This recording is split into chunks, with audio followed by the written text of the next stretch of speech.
عزیزان گرامی قدر، گزشتہ جمعۃ المبارک شان اولیاء اور اولیاء کی محبت، اسی ضمن میں آج کی گفتگو بھی انشاءاللہ اور آیہ کریمہ آپ احباب کے سامنے جو گزشتہ جمعۃ المبارک کو تلاوت کی گئی وہی آیہ کریمہ آج پھر موضوع سخن ہے۔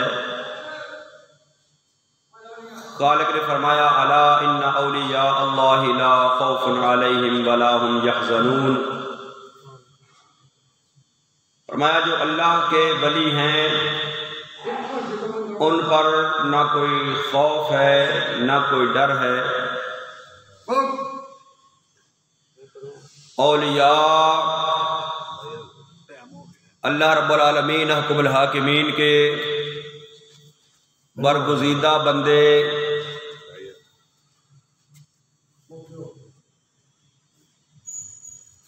قرآن میں لفظ ولی کئی ایک مقامات پر مذکور ہوا ہے۔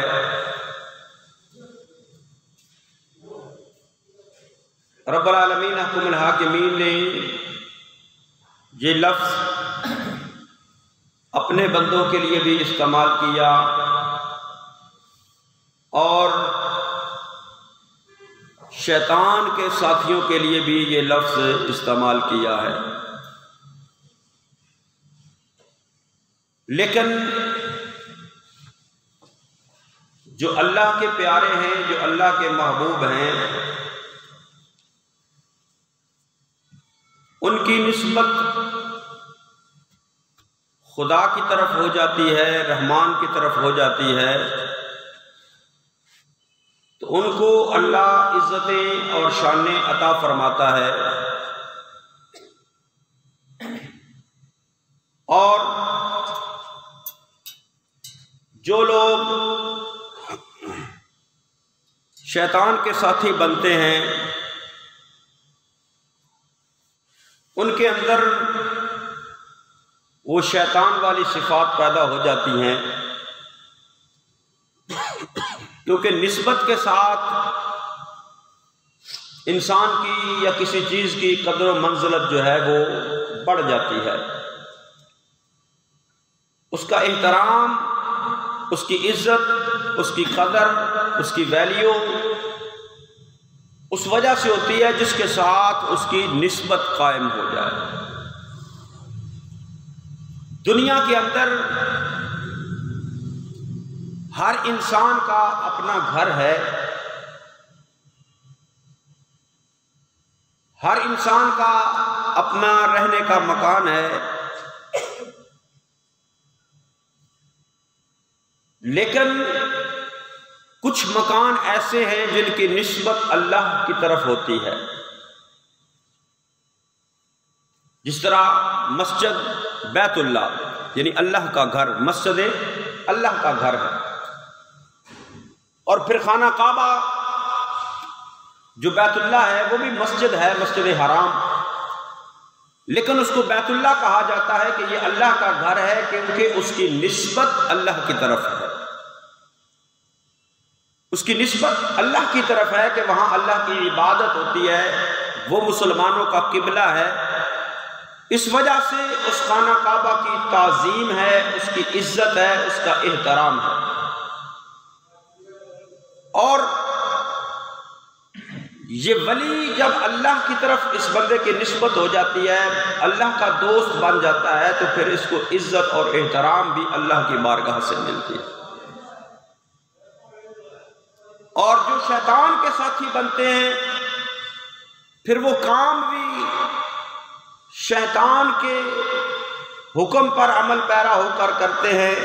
ان کی نسبت بھی شیطان کی طرف ہوتی ہے، وہ ضلالت اور گمراہی کو پھیلاتے ہیں۔ جو اللہ والے ہوتے ہیں، اللہ کے دوست ہوتے ہیں، جو اولیاء اللہ ہوتے ہیں، وہ دنیا کے اندر ہدایت اور روشنی کا پیغام لے کر آتے ہیں۔ خالق کائنات وحدہ لا شریک کا قرآن مقدس ہے، اللہ نے فرمایا اللہ ولی الذین آمنوا یخرجہم من الظلمات الی النور، فرمایا اللہ جن کا ولی ہو جاتا ہے، اللہ جن کا دوست ہو جاتا ہے، یا جو اللہ کے دوست ہو جاتے ہیں، یخرجہم من الظلمات الی النور، اللہ ان کو گمراہی سے نکال کر روشنی کی طرف لے آتا ہے۔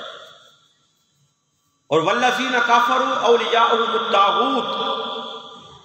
یخرجونہم من النور الی الظلمات، اور وہ لوگ جو کافر ہیں شیطان کے جو دوست بنتے ہیں، شیطان ان کو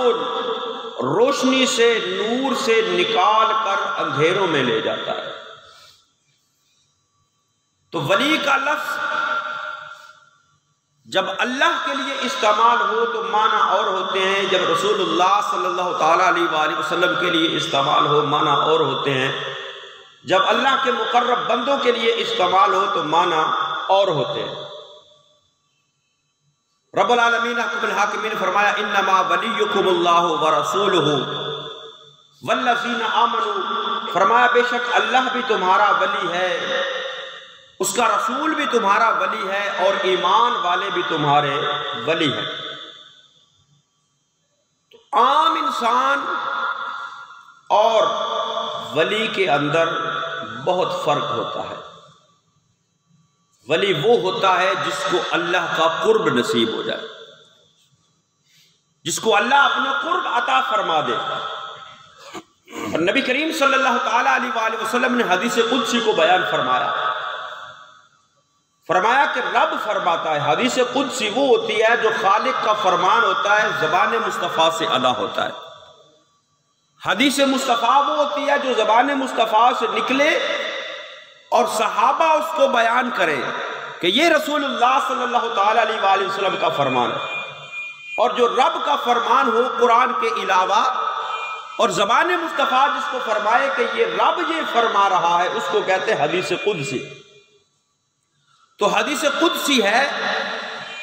محبوب کریم صلی اللہ تعالیٰ علیہ وآلہ وسلم نے فرمایا جب اللہ کا کوئی پیارا اللہ کا مقرب بنتا ہے، اللہ اس کو اپنا قرب عطا فرماتا ہے،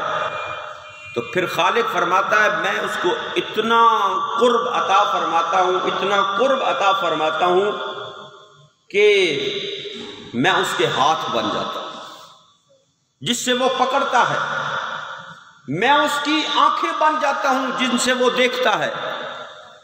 میں اس کے کان بن جاتا ہوں جن سے وہ سنتا ہے، میں اس کے پاؤں بن جاتا ہوں جن سے وہ چلتا ہے۔ یعنی بظاہر وہ اعضاء اس بندے کے ہوتے ہیں، ہاتھ بندے کے ہوتے ہیں، کان بندے کے ہوتے ہیں،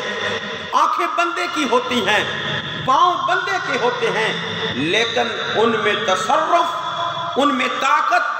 ان میں کمال اللہ رب العالمین حکم الحاکمین کا آ جاتا ہے۔ پھر وہ کان ان کے لیے دور و نزدیک کی حیثیت ختم ہو جاتی ہے، وہ دور سے بھی ایسے سنتے ہیں جیسے نزدیک سے سنتے ہیں۔ حدیث مبارکہ ہے حضرت عمر فاروق منبر پر جلوہ فرما ہیں، خطبہ ارشاد فرما رہے ہیں، اچانک آپ کی زبان سے یہ الفاظ ادا ہوئے، یا ساریہ الجبل، یا ساریہ الجبل، یا ساریہ الجبل۔ یہ زبان حضرت عمر فاروق آپ کی زبان سے یہ الفاظ ادا ہوئے، لوگ حیران ہوئے، صحابہ کرام حیران ہوئے کہ بڑا عجیب معاملہ ہے، حضرت عمر خطبہ ارشاد فرما رہے ہیں جمعے کا، تو جمعے کے اندر ساریہ کو پکار رہے ہیں۔ ساریہ تو ملک نہامت میں جہاد کر رہے ہیں، لشکر کے امیر ہیں، ملک نہامت کے اندر کئی میلوں کا فاصلہ ہے۔ صحابہ خاموش رہے۔ چند دن گزرنے کے بعد جب حضرت ساریہ میدان جہاد سے واپس آئے تو لوگوں نے سوال کیا ہے ساریہ فلاں دن یہ معاملہ ہوا، تو ساریہ کہنے لگے کہ بات دراصل یہ تھی کہ ہم میدان جہاد میں دشمنوں سے لڑائی کر رہے تھے، جنگ کر رہے تھے، جہاد کر رہے تھے کہ اچانک دشمن جو ہے وہ پہاڑ کی طرف سے حملہ آور ہونے لگا۔ تو حضرت عمر فاروق کی آواز میدان جہاد کے اندر گونجی، اے ساریہ پہاڑ کی طرف دیکھو۔ تو آواز ایسے آ رہی تھی جیسے حضرت عمر قریب سے پکار رہے ہیں۔ تو جب حضرت عمر کی ہم نے آواز سنی، پہاڑ کی طرف توجہ کی، وہاں پر اپنے دستے کو مضبوط کیا، دشمن کو شکست ہوئی اور ہمیں اللہ نے فتح عطا فرما دی۔ یہ حدیث مبارکہ کہ جن کو اللہ اپنا قرب عطا فرما دیتا ہے، اور صحابہ جو ہیں وہ ولایت کے اعلیٰ درجے پر فائز ہوتے ہیں، ولایت سے بڑا درجہ ہے صحابیت کا۔ تو حضرت عمر فاروق منبر پر بیٹھ کر ساریہ کو پہاڑ میں، اس پہاڑ کے ساتھ میدان جہاد میں جنگ کرتا دیکھ رہے تھے، بیٹھے مدینے کے اندر منبر مصطفیٰ صلی اللہ تعالیٰ علیہ وآلہ وسلم پر۔ لیکن جو اللہ نے فرمایا نا میں ان کی آنکھیں بن جاتا ہوں، جن سے وہ دیکھتے ہیں، وہ بظاہر آنکھیں عمر فاروق کی تھی، لیکن ان کے اندر جو بصارت وہ اللہ نے عطا فرما دی کہ اتنی دور سے دیکھ بھی لیا اور اپنی آواز کو وہاں تک پہنچا بھی لیا۔ یعنی جن کو اللہ اپنا قرب عطا فرما دیتا ہے، جو اللہ کے مقربین بن جاتے ہیں، جن کو اللہ اپنا محبوب بنا لیتا ہے، وہ انسان پھر عام انسان نہیں رہتے، دیکھنے میں وہ عام انسانوں کی طرح ہی نظر آتے ہیں۔ جس طرح کچھ لوگوں کا عقیدہ ہے نبیوں کے بارے میں بھی، جی ان کے بھی 2 ہاتھ، ہمارے بھی 2 ہاتھ، اور ہم اور نبی ایک جیسے نہیں، ہر انسان ایک جیسا نہیں ہوتا، ان کے مراتب ہوتے ہیں روحانی اعتبار سے۔ تو جب ایک عام انسان ایک ولی کے برابر مقام حاصل نہیں کر سکتا تو نبی کے برابر کو کیسے ہو سکتا؟ تو اللہ رب العالمین احکم الحاکمین ان کو یہ طاقت عطا فرما دیتا ہے، ان کو یہ مقام مل جاتا ہے۔ اللہ رب العالمین احکم الحاکمین کے قرب کی وجہ سے، اللہ کی محبت کی وجہ سے، اللہ کی عبادت اور بندگی کی وجہ سے، کہ پھر ان کے لیے دور اور نزدیک کے فاصلے ختم ہو جاتے ہیں، کیونکہ اللہ فرما رہا ہے کہ میں اس کی آنکھیں بن جاتا ہوں جس سے وہ دیکھتا ہے، میں اس کے کان بن جاتا ہوں جن سے وہ سنتا ہے، میں اس کے ہاتھ بن جاتا ہوں جن سے وہ پکڑتا ہے، میں اس کے پاؤں بنتا ہوں جن سے وہ چلتا ہے۔ یہ مقام ان لوگوں کو ملتا ہے جو اللہ رب العالمین احکم الحاکمین کی عبادت اور بندگی کے اندر اتنا مقام حاصل کرتے ہیں کہ اللہ ان کو اپنا قرب عطا فرماتا ہے، اللہ ان کو اپنا قرب عطا فرماتا ہے۔ اور جو جن کو اللہ کا قرب ملتا ہے پھر وہ اللہ کی نافرمانی کسی صورت نہیں کرتا، کیونکہ جب بندہ کوئی گناہ کرتا ہے، کوئی بدی کرتا ہے، وہ لوگوں سے تو چھپتا ہے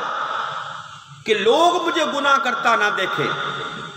وہ لوگوں سے اپنے آپ کو چھپاتا ہے، بند کمرے کے اندر بدی اور گناہ کرتا ہے، تو در حقیقت وہ اپنے رب کو اپنے نزدیک نہیں سمجھتا، کیونکہ انسان سے تو بندہ چھپ سکتا ہے، بندوں سے بندہ چھپ سکتا ہے، لیکن اس رب سے کیسے چھپ سکتا ہے؟ ایک شخص ایک اللہ والے کے پاس گیا اور جا کر کہنے لگا کہ میں گناہ چھوڑ نہیں سکتا، کیونکہ اللہ والے جو ہوتے ہیں وہ اپنے ماننے والوں کو، مریدین کو تعلیمات یہی دیتے ہیں کہ زندگی گزارو رب کی رضا کے اندر، نیکی کے اندر، اچھائی کے اندر، اور برائی سے اپنے آپ کو بچا کے رکھو۔ وہ شخص جب مرید ہوا تو تو بزرگ فرمانے لگے اللہ والے کہ بھائی گناہ سے اپنے آپ کو بچاؤ. تو وہ کہنے لگا کہ میں گناہ کرنے سے باز نہیں آ سکتا. تو بزرگ کہنے لگے پھر ایسا کر، جب تیرا گناہ کرنے کا ارادہ ہو تو ایسی جگہ تلاش کر جہاں رب کی بادشاہی نہ ہو، جہاں رب کی بادشاہی نہ ہو. کیونکہ جہاں کوئی ملک کے اندر انسان رہتا ہے اس ملک کا قانون اس پر لاگو ہوتا ہے. جب وہ اس ملک کی حدود سے باہر نکل جاتا ہے پھر اس ملک کا قانون اس پر لاگو نہیں ہوتا. تو بزرگ فرمانے لگے پھر ایسا کر، اگر تیرا گناہ کرنے کا ارادہ ہو تو اس جگہ چلا جا جہاں رب کی بادشاہی نہ ہو. وہ کہنے لگا یہ کیسے ہو سکتا ہے؟ قل اللہم مالک الملک، سارے جہانوں کا بادشاہ تو وہ ہے، میں کہاں جاؤں؟ ہر جگہ اس کی بادشاہی ہے. بزرگ فرمانے لگے اچھا پھر ایسا کر، اس جگہ چلا جایا کر جہاں تجھے رب دیکھ نہ رہا ہو، جہاں تجھے رب نہ دیکھ رہا ہو. وہ کہنے لگا میں لوگوں کی نظروں سے تو بچ سکتا ہوں، لوگوں سے تو چھپ سکتا ہوں، لیکن رب سے کیسے چھپوں؟ کیونکہ خالق تو ہر جگہ دیکھ رہا ہے، خالق سے کوئی چیز پوشیدہ نہیں، تو میں رب سے چھپ بھی نہیں سکتا، رب کی بادشاہی سے بھی باہر نکل نہیں سکتا. تو بزرگ پھر فرمانے لگے اچھا پھر ایسا کر، اگر پھر بھی تیرا گناہ کا ارادہ ہو تو رب کا رزق کھانا چھوڑ دے، رب کا رزق کھانا چھوڑ دے، کسی اور کا رزق کھایا کر. کیونکہ جس رب کا تو رزق کھاتا ہے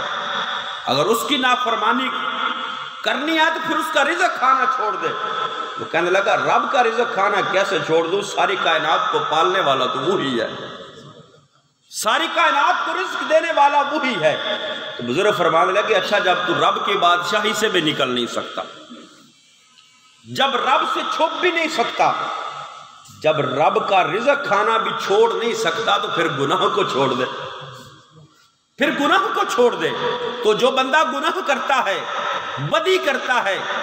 وہ رب کو نزدیک نہیں سمجھتا، وہ عملاً اس بات کا انکار کر رہا ہوتا ہے کہ میرا رب نہیں دیکھ رہا. حالانکہ انسان کسی جگہ پر جائے، کسی مقام پر جائے، چور ہو، چوری کرنے والا ہو،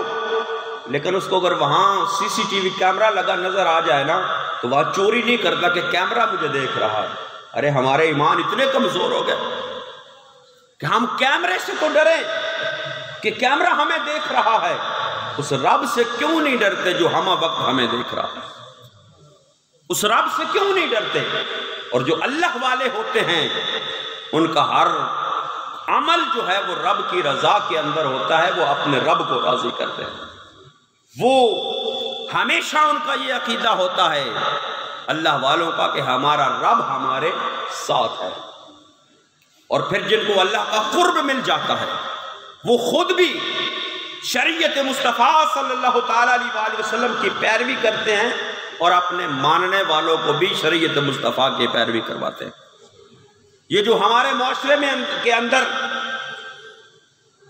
کچھ لوگ جو ولایت کے نام پر اور پیری مریدی کے نام پر ڈاکو ہیں، ڈاکو، کیونکہ کچھ ڈاکو ہوتے ہیں جو لوگوں کا مال لوٹتے ہیں، اور یہ ایسے ڈاکو ہیں جو لوگوں کے ایمان کو لوٹ لیتے ہیں، لوگوں کے ایمان کو لوٹتے ہیں، نہ خود شریعت کی پابندی کرتے ہیں نہ اپنے ماننے والوں کو شریعت کی پابندی کرواتے ہیں. ان کے نزدیک شریعت الگ راستہ ہے، طریقت الگ راستہ ہے، حالانکہ شریعت اور طریقت الگ راستہ نہیں، شریعت اور طریقت دونوں اکٹھے ہیں. جو شریعت کا پابند ہو اسی کو طریقت ملتی ہے. اور حضرت پیران پیر دستگیر حضور شیخ عبد القادر جیلانی محبوب سبحانی،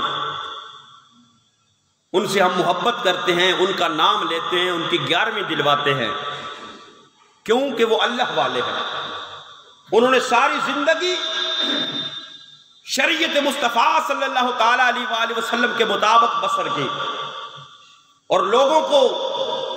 دین کی تعلیم دی، دین پڑھایا. لیکن آپ کی سیرت کی طرف ہم کبھی دیکھیں تو بچپن کی عمر، واقعہ تو ہم بڑی بچپن سے پڑھتے سنتے آ رہے ہیں کہ جب گھر سے نکلے تعلیم کے لیے تو والدہ نے وہ چند پیسے، وہ چند درہم قمیض کے اندر سی دیے۔ راستے میں وہ چور ڈاکو ڈکیت پڑ گئے، سب کچھ لوٹ لیا لوگوں سے۔ جب حضور غوث پاک بچپن کی عمر ہے، جب آپ کے پاس آ کر ایک ڈاکو پوچھتا ہے بچے تیرے پاس کیا ہے؟ آپ نے فرمایا میرے پاس 40 درہم ہے۔ وہ مذاق سمجھا، بچہ ہے مذاق کر رہا، چلا گیا۔ دوسرا آیا، بچے تیرے پاس کیا ہے؟ فرمایا میرے پاس 40 درہم ہے۔ حتیٰ کہ وہ 40 یا 60 ڈاکو تھے۔ جب سارے آئے تو آپ نے فرمایا میرے پاس 40 درہم ہے۔ وہ اپنے سردار کے پاس لے کر گئے۔ سردار نے پوچھا ہے بچے ہم ڈاکو ہیں، ہم چور ہیں، لوگ ہم سے اپنا مال چھپاتے ہیں، لوگ ہم سے اپنا مال چھپاتے ہیں۔ بندہ رات رکی تو سفر تے نکلے گا تے اگر کوئی پیسے وغیرہ جیب دے اندر ہون تے موٹر سائیکل تے ہو تے بندہ چھپاندہ یار کہ موٹر سائیکل دی سیٹ تھلے دے ہڑو کہ رستے کوئی آئے تو ڈاکو نو کچھ ملے نہ ساڈے کولوں۔ گڈی تو ہوئے تو گڈی دی سیٹ تھلے دے دو، چھت اندر رکھ دو کہ تاکہ ساڈے کولوں کچھ برآمد نہ ہو، رستے اندر کوئی معاملہ ہو جائے۔ یعنی لوگ چوروں سے، ڈاکوؤں سے اپنے مال کو بچاتے ہیں، لیکن اے بچے تو اپنے مال کو خود ظاہر کر رہا ہے۔ آپ نے فرمایا ہاں میرے پاس 40 درہم ہے، یہ دیکھو میری قمیض کے اندر میری والدہ نے سی کر دی ہیں۔ جب قمیض کے اندر دیکھا وہ 40 درہم نکلے، وہ ڈاکو کہنے لگا کہ بچے تم نے اس مال کو چھپایا کیوں نہیں، حالانکہ یہ پہلے چھپے ہوئے تھے۔ آپ نے فرمایا اے ڈاکوؤں کے سردار، مجھے گھر سے نکلتے ہوئے میری ماں نے نصیحت کی تھی کہ بیٹا زندگی میں کچھ بھی ہو جائے تیری زبان پر جھوٹ نہیں آنا چاہیے۔ تو میں ماں کی نصیحت پر عمل کر رہا ہوں، میں جھوٹ نہیں بولا، میں نے سچ بولا ہے، ماں کی نصیحت ہے کہ جھوٹ نہیں بولنا۔ وہ ڈاکو اس پر کپ کپی طاری ہو گئی۔ وہ کہنے لگا کہ اتنا چھوٹا سا بچہ ہو کر اپنی ماں کی بات کو مان رہا ہے، جھوٹ نہیں بول رہا، میں کتنا بدبخت ہوں کہ رب کی بات کو بلا بیٹھا ہوں۔ فوراً توبہ کی، حضور غوث پاک کے ہاتھ پر وہیں توبہ کی، فرماتے ہیں پہلے یہ لوگ ہیں جنہوں نے میرے ہاتھ پر توبہ کی۔ لیکن ہم غوث پاک کا نام تو لیتے ہیں، لیکن آپ کی سیرت سے کبھی یہ ہم نے اخذ کیا کہ حضور غوث پاک نے زندگی کے اس موڑ کے اوپر بھی جہاں بچپنا ہے ابھی، جھوٹ زندگی کے اندر نہیں بولا، لیکن ہم غوث پاک کا نام لے کر کتنے کتنے جھوٹ بولتے ہیں۔ ہم نے ان کی عقیدت اور ان کی نسبت کا کتنا احترام کیا، ہم ان کے مرید بھی ہوں، ہم ان کی 11ویں بھی دلوائیں، ہم ان سے محبت بھی رکھیں، لیکن ہم ان کی سیرت کو کیوں نہیں اپنا رہے؟ مرید تو ہوتا وہی ہے جو اپنا ارادہ ختم کر کے اپنے شیخ کے ارادے کو اپنا لے، یعنی اس کی بات اپنی بات نہ رہے، جو اس کو شیخ کامل کہے وہ اس پر عمل کرے۔ اور شیخ کامل وہی ہوتا ہے جو بندے کو رب سے ملا دیتا ہے، جو بندے کو رب سے ملا دیتا ہے۔ اور پھر آپ کے پاس خلیفہ وقت نے نذرانہ بھیجا، اشرفیوں کی تھیلیاں بھیجی، تو آپ نے قبول کرنے سے انکار کر دیا۔ اس نے اصرار کیا تو آپ نے ان تھیلیوں کو اس طرح ہاتھوں میں پکڑ کر نچوڑا۔ جب نچوڑا تو اس سے خون کے قطرے بہنے لگے۔ آپ نے فرمایا او بادشاہ، تو غریبوں کا مال لوٹ کر مجھے دینا چاہتا ہے؟ تو غریبوں کا مال لوٹ کر مجھے دینا چاہتا ہے عبد القادر کو؟ جا لے جا۔ حاکم کے وقت کے سامنے کلمۃ الحق کہنا یہ اللہ والوں کی علامت ہوتی ہے۔ لیکن آج کے پیروں کو دیکھیں، جو نام نہاد پیر ہیں، جنہوں نے ہمارے اہل سنت و جماعت کے لوگوں کے ایمانوں کو تباہ کر کے رکھ دیا ہے۔ نہ خود شریعت پہ عمل کرنے والے ہیں، نہ خود نماز پڑھنے والے ہیں، نہ خود شریعت کے مطابق زندگی بسر کرنے والے ہیں، تو ہماری عوام بھی انہی کی طرف جاتی ہے بھئی اتنے موجیں ہی بڑیاں نے، آسانیاں بڑیاں، بھئی ادھر آسانیاں بہت ہیں، ہماری قوم آسانیاں تلاش کرتی ہے، جہاں سے آسانی ملے وہاں پر جاتے ہیں، کیونکہ جو اللہ والے کے پاس جائیں تو وہ تو کہے گا، وہ خود بھی نماز پڑھے گا، اپنے مریدوں کو بھی کہے گا نماز پڑھو، شریعت کے مطابق زندگی بسر کرو، جھوٹ نہ بولو، کسی کا مال ہڑپ نہ کرو، لیکن جس کا کام ہی یہی ہو، نہ خود نماز نہ مریدوں کو نماز، بلکہ جہاں سے نذرانے آئے وصول کرتا گیا، یہ نہیں دیکھا کہ یہ اس نے حلال لا کر دیا ہے یا حرام کما کر دیا، کیا لوگوں کا حق غصب کر کے تو نہیں میری جھولی میں ڈال رہا، بس ان کو نذرانوں سے مطلب ہے، نذرانے ملتے جائیں، ہمارا کام چلتا جائے۔ اللہ والے جو ہوتے ہیں ان کی نظر لوگوں کی جیبوں پر نہیں ہوتی، لوگوں کے دلوں پر ہوتی ہے۔ آج کے جو نام نہاد پیر ہیں، ان کی نظر مریدوں کی جیبوں پر ہوتی ہے کہ کون سا مرید کتنا مالدار ہے، ہمیں کتنا نذرانہ دے گا، اس کو ساتھ بٹھائیں گے، قریب رکھیں گے، اور اگر کوئی ساڑھے جے ماڑا ہوئے تو بار جتیاں کوڑی بیٹھا رہے بے شک۔ لیکن اللہ والے جو ہوتے ہیں ان کو اس بات سے مطلب نہیں ہوتا، اس بات سے غرض نہیں ہوتی کہ کوئی ہماری بارگاہ میں کتنا نذرانہ لے کر آیا ہے، وہ یہ دیکھتے ہیں جو ہماری بارگاہ میں آ گیا ہے اس کا تعلق وہ رب کے ساتھ جوڑ دیتے ہیں، ان کو دنیا کا لالچ نہیں ہوتا، وہ دنیا سے محبت کرنے والے نہیں ہوتے، کیونکہ وہ اللہ سے محبت کرنے والے ہوتے ہیں اور لوگوں کے دلوں میں اللہ کی محبت ہی پیدا کرتے ہیں۔ اور پھر جو ایسے اللہ والوں سے دشمنی رکھتا ہے اس کے بارے میں خالق کا فرمان ہے، من عادی لی ولیا فقد آذنتہ للحرب، فرمایا جو میرے بندے ہیں، جو میرے دوست ہیں، جو میرے ولی ہیں، جو میرے پیارے ہیں، جن کو میں نے اپنا قرب عطا کیا ہے، ان کو پھر تم معمولی نہ سمجھنا، کیونکہ ان کا تعلق کسی دنیا والے کے ساتھ نہیں ہے، ان کا تعلق میں رب کے ساتھ ہے، تو جس کا تعلق رب کے ساتھ ہے پھر رب ہی ان کی حفاظت بھی کرتا ہے اور رب ہی ان سے محبت بھی کرتا ہے، اور فرماتا ہے من عادی لی ولیا فقد آذنتہ للحرب، فرمایا جس نے میرے کسی ولی کو تکلیف پہنچائی وہ یہ نہ سمجھے میں نے ولی کے ساتھ لڑائی کی ہے، میں رب اس سے لڑائی کرتا ہوں، میں رب اس سے۔ صبح صبح ایک اللہ کا بندہ بغداد کی گلیوں سے نکلا، فجر کا ٹائم ہے، ہلکی ہلکی بارش ہو رہی ہے، ایک دودھ دہی والے نے، ہوٹل والے نے دودھ کی دکان کھولی، گرم گرم دودھ کا پیالہ فقیر کو پیش کیا، فقیر نے دودھ کا پیالہ پیا، اللہ کا شکر ادا کیا، اللہ کا شکر ادا کرنے کے بعد جب آگے وہ فقیر روانہ ہوا نا، بارش ہے، کیچڑ ہے، ایک فاحشہ عورت اپنے گھر کی دروازے کی سیڑھی پر بیٹھی تھی، ساتھ اس کا یار بیٹھا تھا، تو جب وہ بزرگ گزرے نا اور اس کے پاؤں سے چھینٹ اڑی کیچڑ کی بارش کی وجہ سے، وہ اس عورت کے کپڑوں پر پڑی، جب پڑی تو اس عورت کے یار کو غصہ آیا، اٹھا اور اس اللہ والے کو تھپڑ مارا، اللہ والا بولا کچھ نہیں، آسمان کی طرف نگاہ اٹھائی اور سر نیچے کر کے آگے کو چل دیا، ابھی تھوڑی دیر گزرا تھا وہ عورت سیڑھیوں سے گری اور گر کر مر گئی، لوگ دوڑے، اس فقیر نے بد دعا دی ہوگی، لیکن جو فقیر ہوتا ہے اللہ والا ہوتا ہے وہ کسی کے لیے بد دعا نہیں کرتا، کیونکہ وہ مصطفیٰ کریم صلی اللہ تعالیٰ علیہ وآلہ وسلم کی سیرت کو اپنا رہا ہوتا ہے۔ جب طائف کے اندر مصطفیٰ کریم صلی اللہ تعالیٰ علیہ وآلہ وسلم پر پتھر برسائے گئے، اس وقت بھی آپ نے ان کے لیے بد دعا نہیں کی بلکہ دعائیں کی اللہ ان کو ہدایت عطا فرما۔ لوگ دوڑے، اس اللہ والے کو پکڑا، تو نے بد دعا کی اور وہ مر گئی،